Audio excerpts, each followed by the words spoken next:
ನಮಸ್ಕಾರ ವೀಕ್ಷಕರೇ. ಶ್ರೀ ಶ್ರೀ ಗುರುಕೃಪಾ ಸಂಜೀವಿನಿ ಆಯುರ್ವೇದ ಪಾರಂಪರೆ ನಾಟಿ ಚಿಕಿತ್ಸೆ ವೈದ್ಯ ಲೋಕ ಸಾಕಷ್ಟು ಮಾಹಿತಿಗಳು ನಾನು ಕೊಟ್ಟಿದ್ದೀನಿ ವೀಕ್ಷಕರೇ. ಇವತ್ತು ನಾನು ಹೇಳ್ತಕ್ಕಂಥ ವಿಷಯನು ಅಂದರೆ ಪ್ಯಾರಲಿಸಿಸ್ ಬಗ್ಗೆ ಆದಷ್ಟು ನಾನು ಮಾಹಿತಿ ಹಿಂದೆನೂ ಕೊಟ್ಟಿದ್ದೀನಿ ಮತ್ತು ಇವತ್ತು ಕೊಡ್ತಾ ಇದ್ದೀನಿ ವೀಕ್ಷಕರೇ. ಯಾಕೆ ಅಂತ ಹೇಳಿದ್ರೆ ಇವತ್ತು ಒಂದು ದಿನಕ್ಕೆ ಬಂದು 1,500 1,600 1,700 ಜನಗಳಿಗೆ ಪ್ಯಾರಲಿಸಿಸ್ ಆಗ್ತಾಯಿದೆ. ಯಾಕೆ ಆಗ್ತಾಯಿದೆ ಅಂತ ಯಾರಿಗೂ ಗೊತ್ತಿಲ್ಲ. ಇಮಿಡಿಯೇಟ್ಲಾಗಿ ಡಾಕ್ಟ್ರ್ ಹತ್ರ ತೊಗೊಂಡೋದು, ಡಾಕ್ಟ್ರ್ ಕೂಡ ಅದನ್ನು ಕಂಡುಹಿಡಿಯೋಕ್ಕಾಗೋದಿಲ್ಲ. ಏನೋ ಅಂದ್ಕೊಂಡಿರ್ತಾರೆ. ಕೈ ಕಾಲು ಎಳ್ಕೊಂಡಾಗ ಮಾತ್ರ ಪ್ಯಾರಲಿಸಿಸ್ ಆಗಿದೆ, ಬ್ರೈನ್ ಹೊಡೆದಿದೆ ಅನ್ನೋ ಮಟ್ಟಕ್ಕೆ ಡಾಕ್ಟ್ರುಗಳು ತಿಳ್ಕೊತಾರೆ. ನನ್ನಲ್ಲಿ ಸಾಕಷ್ಟು ಇಲ್ಲಿಗೆ 35 ವರ್ಷಗಳಿಂದ ನಾನು ಪ್ಯಾರಲಿಸಿಸ್ಗೆ ಎಲ್ಲ ರೋಗಗಳಿಗೂ ಮೆಡಿಸಿನ್ ನಾನು ಕೊಡ್ತಾ ಇದ್ದೀನಿ. ಪ್ಯಾರಲಿಸಿಸ್ ವಿಷಯ ಮಾತಾಡ್ತಾ ಇದ್ದೀನಿ, ಪ್ಯಾರಲಿಸಿಸ್ ಬಗ್ಗೆನೇ ಮಾತಾಡ್ತೀನಿ. ಪ್ಯಾರಲಿಸಿಸ್ಸು ನಾವು ತಿಂತಕ್ಕಂಥ ಇವತ್ತು ನಡೀತಾ ಇರ್ತಕ್ಕಂಥ ಬ್ಯಾಡ್ ಹ್ಯಾಬಿಟ್ಗಳಿಂದ, ಕುಡಿಯೋದು, ಹೆಚ್ಚಿನ ರೀತಿಯಿಂದ ಚಿಕನ್ ತಿನ್ನೋದು, ಹೆಚ್ಚಿನ ರೀತಿಯಿಂದ ಕುಡಿಯೋದು, ಹವ್ಯಾಭ್ಯಾಸಗಳು ಜಾಸ್ತಿ ಮಾಡಿಕೊಂಡಿರೋದ್ರಿಂದ ಇವತ್ತು 14, 15 ವರ್ಷ, 15, 16 ವರ್ಷ ಇಂಥ ಚಿಕ್ಕ ವಯಸ್ಸಿನ ಮಕ್ಕಳಿಗೆ ಸಾಕಷ್ಟು ಪ್ಯಾರಲಿಸಿಸ್ ಆಗ್ತಾಯಿದೆ. ಅಂಗವಿಕಲಗಳಾಗ್ತಾ ಇದ್ದಾರೆ. ತಿಂತಕ್ಕಂಥ ತಿಂಡಿ ಇಂಥದ್ದೇ ತಿನ್ನಬೇಕು, ಇಂಥ ತಿನ್ನಬಾರ್ದು ಅಂತಕ್ಕಂಥ ಭಾವನೆಗಳು ಅವ್ರ ಮನಸ್ಸಿನಲ್ಲಿ ಬರುವುದಿಲ್ಲ. ತಿನ್ನಬೇಕು ಅಷ್ಟೇ, ಆದರೆ ತಿನ್ನಬೇಕು ಅಷ್ಟೇ, ಆರೋಗ್ಯ ಚೆನ್ನಾಗಿ ಇಟ್ಕೋಬೇಕನ್ನೋದು ಮಾತ್ರ ಆಲೋಚನೆ ಮಾಡ್ತಾಯಿಲ್ಲ ಜನ. ಇವತ್ತು ಆಗ್ತಾ ಇರ್ತಕ್ಕಂಥ ಪ್ಯಾರಲಿಸಿಸ್ಸು ಶತ್ರುಗಳಿಗೂ ಬೇಡ, ಶತ್ರುಗಳು ಕೂಡ ಚೆನ್ನಾಗಿರಲಿ ಅಂತ ಬಯಸ್ತಕ್ಕಂಥ ರೋಗ ಅದು. ಶತ್ರುಗಳು ಆದರೂ ಕೂಡ ಅವನು ಚೆನ್ನಾಗಿರಲಿಯಪ್ಪ, ಈ ರೋಗ ಅವ್ರಿಗೂ ಬರೋದು ಬೇಡ ಅಂಥೇಳಿ ಬಯಸ್ತಕ್ಕಂಥ ಒಂದು ರೋಗ ಇದು. ಈ ರೋಗದಿಂದ ಸಾಕಷ್ಟು ಜನ ನಳ್ತಾ ಇದ್ದಾರೆ. ಎಲ್ಲ ಕಡೆ ತೋರಿಸಿ ಇವತ್ತು ಯಾರೋ ಒಬ್ಬರು ಹೇಳ್ತಾರೆ, ಅಲ್ಲೆಲ್ಲೋ ಮೆಡಿಸಿನ್ ಕೊಡ್ತಾರೆ, ಅಲ್ಲಿ ವಾಸಿ ಆಗುತ್ತೆ ಅಂತ ಹೇಳ್ತಾರೆ, ಅಲ್ಲಿಗೆ ಓಟ್ ಬರ್ತಾರೆ, ಅಲ್ಲಿ ಹೋಗ್ತಾರೆ, 5,000 10,000 ಕಳ್ಕೊತಾರೆ. ಮತ್ತು ಇನ್ನೊಂದು ಸ್ವಲ್ಪ ಜನ ನೋಡ್ತಾರೆ, ವಾಸಿ ಆಗಿರಲ್ಲ. ಇನ್ನೊಬ್ರು ಯಾರೋ ಹೇಳ್ತಾರೆ, ಇನ್ನೊಂದು ಕಡೆ ಹೋಗ್ತಾರೆ, ಅಲ್ಲಿ ಹೋಗ್ಬಿಟ್ಟು 10,000 15,000 20,000 ಕಳ್ಕೊಂಡು ಬರ್ತಾರೆ.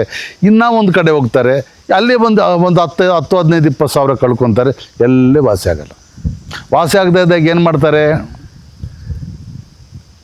ಹಣೆ ಬಾರನೇ ಇಷ್ಟು, ನಾವೆಷ್ಟು ಬೇಕೋ ಅಷ್ಟು ಖರ್ಚು ಮಾಡಿದ್ದೀವಿ, ಏನೂ ಮಾಡೋಕ್ಕಾಗಲ್ಲ ಅಂಥೇಳಿ ಅವರೆತ್ತು ಮೂಲೆಗೆ ಹಾಕ್ತಾರೆ.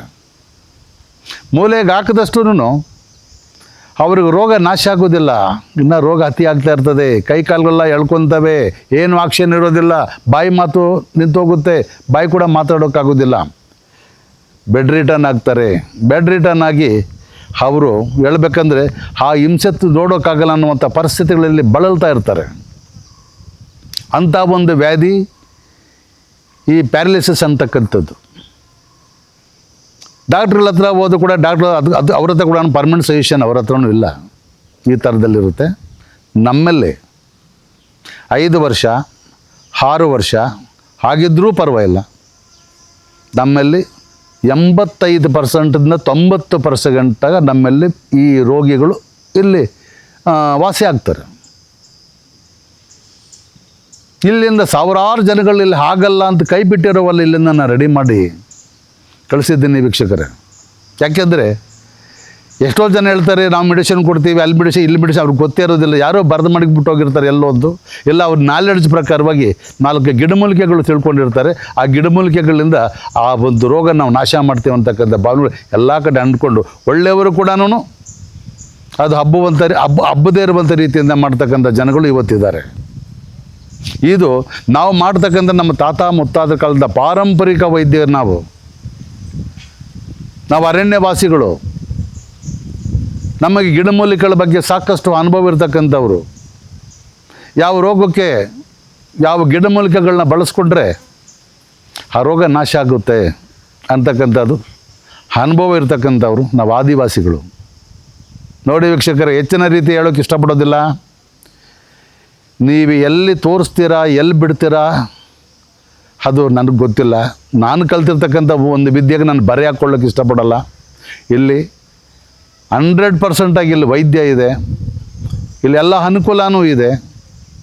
ನಿಮ್ಮ ಬಂದು ನಮ್ಮನ್ನು ನೀವು ಕಾಂಟ್ಯಾಕ್ಟ್ ಮಾಡಿ ನೀವು ಮಾತಾಡಿಕೊಂಡು ನಿಮ್ಮ ರೋಗಿಗಳು ಕರ್ಕೊಬಂದು ಇಲ್ಲಿ ವಾಸ ಮಾಡ್ಕೊಂಡು ಹೋಗಿ ಒಳ್ಳೆ ಅವಕಾಶ ಇಲ್ಲಿದೆ ವೀಕ್ಷಕರೇ.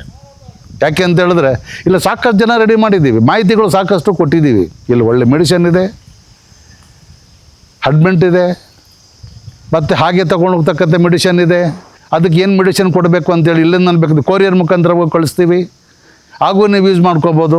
ಆದರೆ ಎಲ್ಲ ಕೊರಿಯರ್ ಮುಖಾಂತರವಾಗಿ ಯೂಸ್ ಮಾಡ್ಕೊಳ್ಳೋಕೆ ಹೋದರೆ ರೋಗ ಬೇಗ ನಾಶ ಆಗೋದಿಲ್ಲ. ಕೈ ಕಾಲು ಸೊಟ್ಟ ಬಂದಿರ್ತವೆ, ಬಾಯಿ ಸೊಟ್ಟ ಬಂದಿರ್ತದೆ, ಮಾತಾಡೋಕ್ಕೆ ಬಂದಿರೋದಿಲ್ಲ, ಬೆಳ್ಳಿಗಳು ಆಕ್ಷನ್ ಆಗಲ್ಲ, ಕೈ ಆಕ್ಷನ್ ಆಗೋದಿಲ್ಲ. ಇಂಥ ಪರಿಸ್ಥಿತಿ ಇರುವಂಥವ್ರಿಗೆ ಇಲ್ಲಿ ಬಂದು ಇಲ್ಲಿ ಮೆಡಿಸಿನ್ ತಗೊಂಡ್ರೆ ಅದು ಕಂಪ್ಲೀಟಾಗಿ ಸಾಕಷ್ಟು 3 ತಿಂಗಳು ಮೆಡಿಸಿನ್ ಇರುತ್ತೆ ಅದಕ್ಕೆ. ಆದರೆ ಇಲ್ಲಿ 1 ತಿಂಗಳೊಳಗೆ ವಾಸ ಮಾಡುವಂಥದ್ದು, ಅವರು ಹೇಳದೇ ಇದ್ದು ಕೂಡ ಎದ್ದು ಓಡಾಡುವಂಥ ರೀತಿಯಿಂದ ಇಲ್ಲಿ ಮಾಡ್ತಕ್ಕಂಥ ಚೈತನ್ಯ ಇಲ್ಲಿರತಕ್ಕಂಥ ಮೆಡಿಷನ್ಗೆ ಇದೆ. ಸಾಮಾನ್ಯವಾಗಿ ಆಗಿರ್ತಕ್ಕಂಥವ್ರಿಗೆ ಬೇಕಾದ್ರೆ ಮೆಡಿಸಿನ್ ತರಿಸ್ಕೊಳ್ಳಿ, ಮೆಡಿಸಿನ್ ಬೇಕಾದ್ರೆ ನಾನು ಡೈರೆಕ್ಟಾಗಿ ಕೊರಿಯರ್ ಮುಖಾಂತರವಾಗಿ ಕಳಿಸ್ತೀನಿ. ಅದು 3 ತಿಂಗಳು ಬಳಸ್ಕೊಳ್ಳಿ. ಅದು ಯಾವ ರೀತಿಯಿಂದ ಉಪಯೋಗಿಸ್ಕೋಬೇಕು, ಯಾವ ರೀತಿಯಿಂದ ಪಥ್ಯ ಇರಬೇಕು, ಅವ್ರಿಗೇನು ಕೊಟ್ಟರೆ ಬೇಗ ವಾಸಿ ಆಗ್ತಿರ್ತಕ್ಕಂಥ ಮಾಹಿತಿ ಎಲ್ಲ ನಿಮಗೆ ಮಾಹಿತಿಗಳು ನಾನು ಕೊಡ್ತೀನಿ ವೀಕ್ಷಕರೇ. ಅರ್ಥವಾಯ್ತಾ? ಈ ಪ್ಯಾರಲಿಸ್ ಆಗ್ತಕ್ಕಂಥ ಮೆಡಿಷನ್ನು ನಾನು ಕಂಪ್ಲೀಟಾಗಿ ಇದ್ರ ಬಗ್ಗೆ ಸಾಕಷ್ಟು ಮಾಹಿತಿಯನ್ನು ನಾನು ಕೊಟ್ಟಿದ್ದೀನಿ. ಆದಷ್ಟು ಅನುಭವ ಆಗಿದೆ ನನಗೆ, 40 ವರ್ಷ ಅನುಭವ ಪಟ್ಟಿದ್ದೀನಿ ಪ್ಯಾರಲಿಸಿಸ್ ಬಗ್ಗೆ. ಇದ್ರ ಬಗ್ಗೆ ನೀವು ಔಷಧಿಗಳನ್ನ ನೀವು ಪಡ್ಕೋಬೋದು. ನಿಮ್ಮ ಕಾಯಿಲೆಯಿಂದ ಹೊರಗಡೆ ನೀವು ಬರ್ಬೋದು ವೀಕ್ಷಕರೇ. ನಮಸ್ಕಾರ ವೀಕ್ಷಕರೇ.